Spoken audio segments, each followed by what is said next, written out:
Yo, what is up guys? Ghost here. Welcome back to another video. Today I want to take another look at Delta Force because this game has just released a demo for the Steam Next Fest. It's available for everybody to play, at least if you're a PC player. More news on the console version of the game hopefully coming soon. But if you didn't get a chance to play during the alpha test, this is your opportunity. Now, I know a lot of people were hoping that this build was going to have been much improved over the alpha test, including myself. I've just sat down and played for about an hour and a half, so small little caveat here.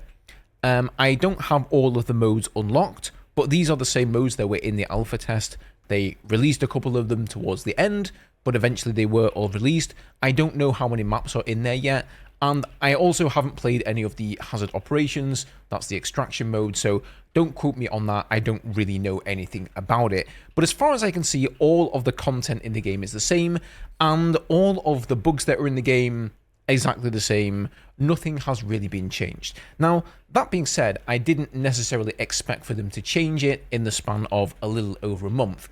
But I have compiled a little list of things that I would like to see change, things that just really glared me in the face, you know, as I've been playing the game and annoyed me a little bit. So I wanted to just go over some of those things. If you guys are new to the channel, don't forget to subscribe. Plenty more Delta Force and Battlefield coming along here in the future. So, first things first, the head glitches. For anybody who played the alpha test, you guys will remember the head glitches.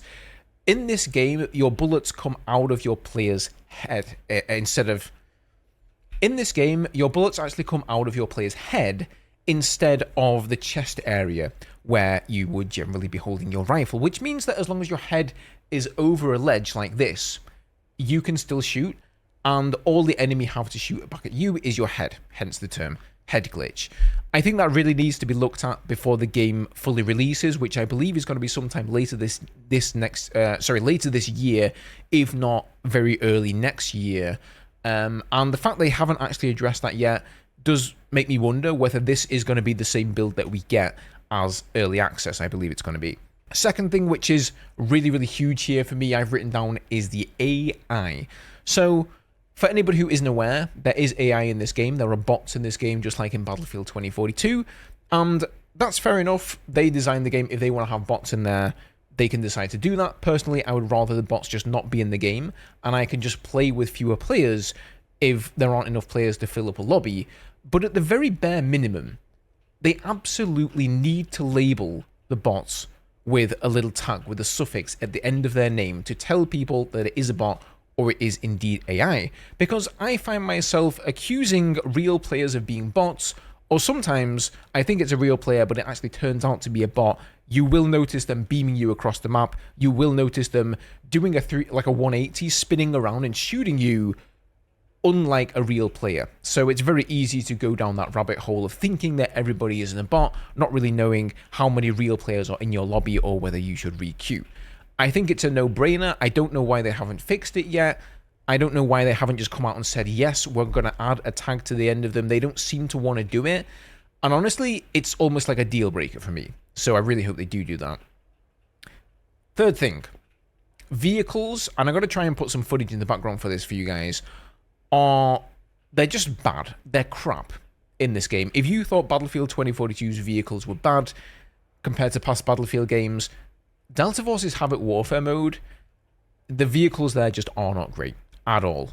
They're fine in terms of power. In fact, I would say a lot of them are somewhat overpowered. But when it comes down to the mechanics, the movement of them, just the general feel, they feel very rushed and cheaply done, almost as if they have essentially looked at this game and said, oh, we're going to make a Battlefield-like mode for this game. We need to have vehicles. Let's just slap some in there, make them look nice, give them some good textures, some good effects on the explosions, but to be damned with the mechanics and the gameplay.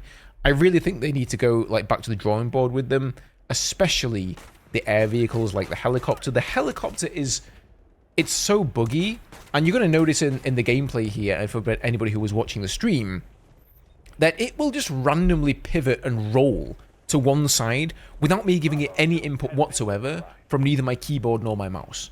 So that really needs to be fixed there. The vehicles just need to be looked at in general, and I can't imagine how the jets that they apparently have planned for the game are going to turn out if they don't. Next thing, I want to talk a little bit about, this is more of a nitpick, okay? I'm not per se complaining about this, but let's go take a look at loadouts here. Okay, so this game has actually really great gun customization. So we come in here, we have so many different things that we can customize. However, I think it really could be improved. It feels a little bit convoluted to me. It takes a little bit too long time to zoom out of each of these attachments. I know that's like a super nitpick, and you guys will be forgiven for saying, oh, come on, Ghost, that's not a big deal. But believe me, if you play the game and you spend some time messing around with your weapons, having to go in this menu and then back out and wait for these, you see the line, the little animation of the line there? That shit gets annoying after a while. I just want it to kind of, boom, appear instantly. And I'm almost certain that they could do that. Another thing here is if you want to save your loadout, they actually have a fantastic system where you come to loadout, you click save, then you click on one of them here. You can also share your loadout, of course, which is really, really cool. I can export this string, for example, to you guys, and then you can come to import that same string, and assuming you have all of the attachments unlocked, you can take the same loadout. So really great job there. But I do feel like it's a little bit convoluted, and it needs, I don't know, there's just like a few too many clicks to get from A to B and to get done what I need to get done. If you guys understand me, you know, you really have to put a decent chunk of time aside to modify a weapon and kit it out just the way you want it. But again, this is a nitpick. I think the system overall is great. I will say it's one of the things I like about this game over Battlefield. So definitely, you know, A+ for that, but there are still some things that could be improved there. Now, one more thing I would like to see change is the skins. So the devs have come out multiple times, and they have said that the skins in the game are going to be militaristic, grounded, and realistic. However, if we come over here to the event, and by the way, this is another section that I think is also, like, needs to have some of the fat trimmed off of it. There are so many different progression trees in this game. So if I go across to recruit here, we've got this one. And here we've got a skin that looks like something out of Counter-Strike. This one is fine. Carbon fiber. Okay, pretty cool looking. I don't think anyone really has a problem with that. But then we come to the battle journey. And we have a pink QBZ. Like, obviously that's just going to rub people the wrong way. It's not realistic. And it sort of really just goes against what the devs are saying.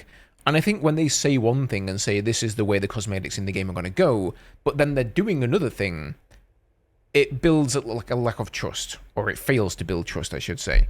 So I don't really know what their plan is with this. I don't think they're going to remove this from the game. Is it just going to be in the demo of the game, like this particular build, and then they're going to remove it and it's testing the progression? I don't know, but I don't think many players are going to like this. But then getting back to the actual progression tracks here, again, you know, you've got these daily quests, right? So you complete these, you claim them, and the more of them you claim, the more you progress along this track here, and you will unlock some of these premium weapon boosters, which are very important, by the way, for boosting your weapon levels and unlocking attachments. But then you've got the challenges here. These can all be done and claimed as well.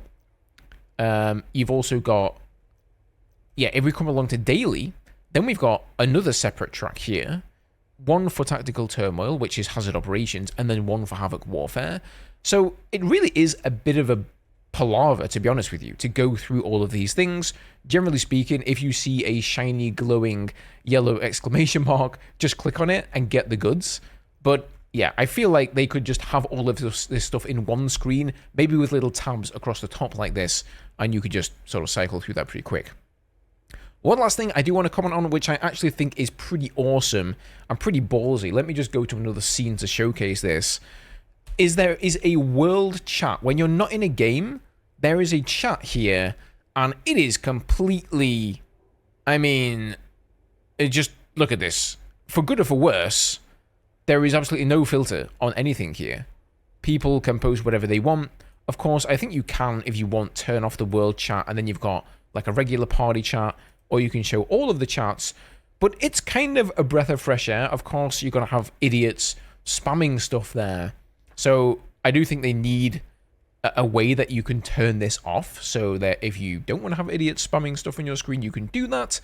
However, I do commend them for actually going for this, because this is just not something that Battlefield would ever do. I mean, they already have all chat off in-game as default, so hats off, Delta Force. Anywho, I know it sounded like I complained a lot in this video. Overall, I do think Delta Force is a good game. I think it shows promise, but I really do think these are several issues that they need to address before the game releases. Whether that's going to happen or not, I guess we'll find out. Guys, as always, thank you for hanging out. Thanks for watching. Have a good day, and I'll see you guys in the next one.